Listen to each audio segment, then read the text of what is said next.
एक बार भगवती पार्वती के साथ भगवान शिव पृथ्वी पर भ्रमण कर रहे थे। भ्रमण करते हुए वे एक वन क्षेत्र से गुजरे। विस्तृत वन क्षेत्र में वृक्षों की सघन माला के मध्य उन्हें एक ज्योतिर्मय मानवाकृति दिखाई दी। वृक्ष के शराशी ने निरावरण बाहुओं को आच्छादित कर रखा था। अस्पष्ट आलोक में भी तपस्वी की उज्ज्वल छवि दर्शनीय थी। जगत जननी पार्वती ने मुग्ध भाव से कहा, इतने विस्तृत साम्राज्य का अधिपति, इतने विशाल वैभव और ऐश्वर्य का स्वामी तथा त्याग की ऐसी अपूर्व निष्प्रिय भावना, धन्य है भर्तृहरि। भगवान शिव ने आश्चर्य भंगिमा से पार्वती को निहारा, क्या देखकर इतना मुग्ध हो उठी है देवी?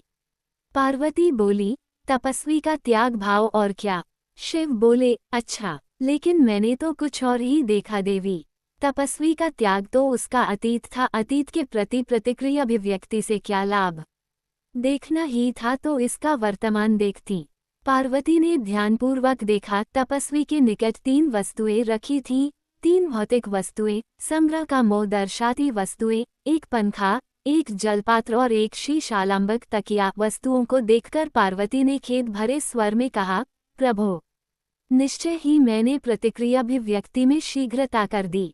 ये सुनकर शिव मुस्करा उठे। फिर दोनों आगे बढ़ गए। समय बीता, साधना गहन हुई, बोधभाव निखरा, वैराग्य घनीभूत हुआ तो भर्तृहरि को आभास हुआ, अरे, मेरे समीप ये अनावश्यक वस्तुएं क्यों रखी हैं? प्रकृति प्रदत्त समीर जब स्वयं ही इस देह को उपकृत कर देता है तो इस पंखे का क्या प्रयोजन? जल अंजलि में भरकर भी पिया जा सकता है और इस शीश को आलंबन देने हेतु क्या बाहुओं का उपयोग नहीं किया जा सकता?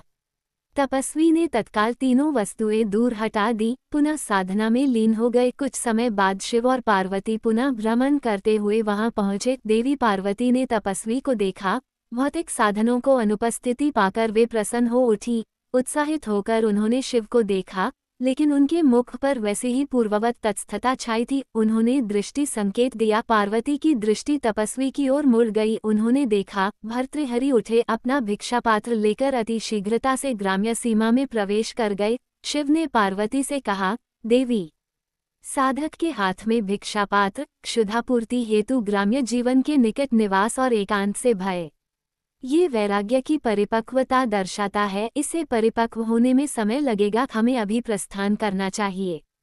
समय व्यतीत हुआ, बोध भावनादि साधना कुछ अधिक प्रखर हुई तो भर्तृहरि ने विचार किया, सन्यासी होकर भिक्षाटन में बहुमूल्य समय का दुरुपयोग करना और ग्राम्य कोलाहल के निकट निवास करना सर्वथा अनुचित है। भर्तृहरि ने निर्जन शमशान को अपना आवास बना लिया, भिक्षार्थ भ्रमण बंद कर दिया और जनकल्याणार्थ वैराग्याष्टक की रचना में लीन हो गए। उनकी तल्लीनता दैहिक आवश्यकताओं से ऊपर उठने लगी। रात्रि से दिवस, दिवस से रात्रि वे निरंतर साहित्य सृजन ले लीन रहने लगे। कोई स्वयं आकर कुछ दे जाता तो ठीक, अन्यथा निराहार ही सृजन में लगे रहते। एक बार निराहार रहते हुए कई दिन बीत गए। अन्नाभाव से शरीर बल क्षीण होने लगा, दुर्बलता असहनीय होने लगी। फिर भी वे आत्मिक जिजीविषा के बल पर निरंतर रचना कार्य करते रहे, लेकिन जब क्षीणता में मृत्युबोध होने लगा तो उन्हें भोजनार्थ उद्यम उचित लगा। वैराग्य शतक के जनहिताय सृजन कर्म को वे अपूर्ण नहीं रहने देना चाहते थे, अतः वे किसी तरह आगे बढ़े।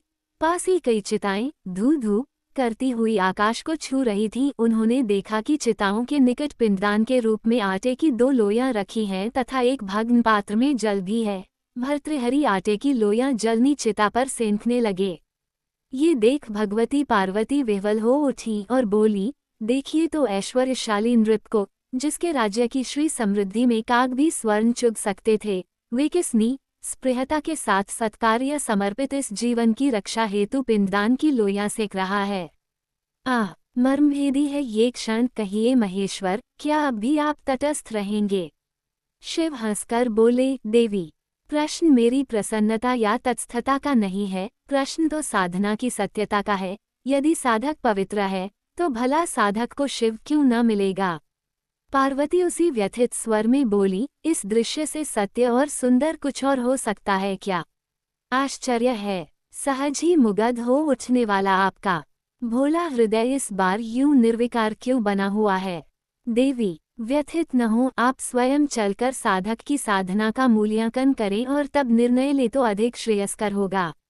भगवान शिव और भगवती पार्वती ने कृषिकाय और दीन ब्राह्मण युगल का वेश धारण कर लिया और भर्तृहरि के सम्मुख पहुंचे। भर्तृहरि आहार ग्रहण करने को उद्यत हुए ही थे कि अतिथि युगल को सम्मुख पाकर रुक गए। उन्होंने क्षीण वाणी में कहा, अतिथि युगल, कृपया आहार ग्रहण कर मुझे उपकृत करें। शिव बोले, साधक, आहार देखकर बुभुक्षा तो जागृत हुई थी, लेकिन हम कोई और मार्ग खोज लेंगे। क्यों विप्रवर, कोई और मार्ग क्यों? क्योंकि इस आहार की आवश्यकता हमसे अधिक आपको है।